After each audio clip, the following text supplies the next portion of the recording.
भारतीय संसद की लोक लेखा समिति के अध्यक्ष को मनोनीत करता है? किसके द्वारा मनोनीत किया जाता है? यह पूछा गया प्रश्न। पहला ऑप्शन है लोकसभा का अध्यक्ष, प्रधानमंत्री, राष्ट्रपति, राज्यसभा के सभापति। सही उत्तर है लोकसभा का अध्यक्ष।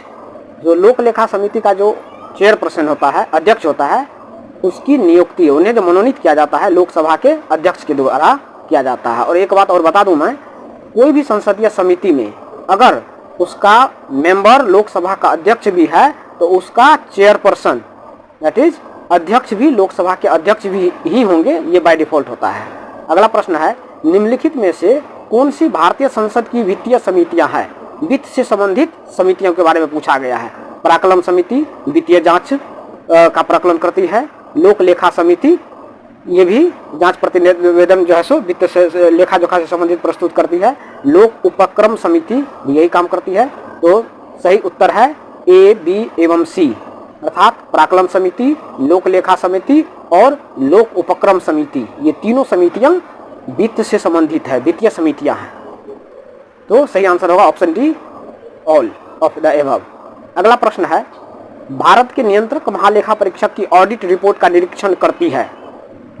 स्टैग जो रिपोर्ट प्रस्तुत करती है लोकसभा में, अपना जांच प्रतिवेदन जो प्रस्तुत करती है उसका जांच किया जाता है, निरीक्षण किया जाता है। उसका निरीक्षण कौन करता है, ये प्रश्न पूछा गया है। तो सही आंसर है ए एवं सी, अर्थात लोक उपक्रम समिति एवं लोक लेखा समिति। इन दोनों समितियों के द्वारा उसकी निरीक्षण की जाती है। किसकी?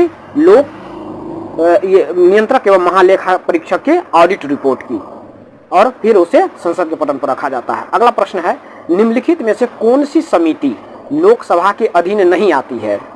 हमने पढ़ा था जो लोकसभा की कुछ ऐसी समितियां होती है जो सिर्फ लोकसभा के लिए होती है, कुछ ऐसी समितियां होती है जो राज्यसभा के अंदर होती है, और कुछ ऐसी समितियां होती है जिनमें दोनों के सदस्य होते हैं। तो इस प्रश्न का सही आंसर है स्वास्थ्य एवं परिवार कल्याण संबंधी समिति, जो विशेष तौर पर राज्यसभा की होती है।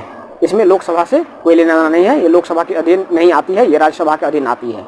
बाद बाकी तीनों सामाजिक न्याय एवं अधिकारिता संबंधी समिति, शहरी विकास संबंधी समिति, ये सब लोकसभा के अधीन आती है। अगला प्रश्न है निम्नलिखित में से कौन सी संसदीय समिति कार्यपालिका को नियम विनिमय बनाने के लिए प्रत्यायोजित शक्ति से संबंधित है? मतलब जो संसद जो भी नियम बनाती है, नियम है, उपनियम है और भी कानून है, इसके आधार पर, ये संसद के अनुसार जो बनाया गया है, इसके आधार पर कार्यपालिका कार्य कर रही है कि नहीं, उससे संबंधित पूछा गया है। तो सही आंसर है अधीनस्थ विधान पर समिति। अधीनस्थ विधान पर समिति दोनों ही सदनों के लिए अलग अलग होती है। लोकसभा का अलग होता है एक अधीनस्थ विधान पर समिति, और राज्यसभा का अलग होता है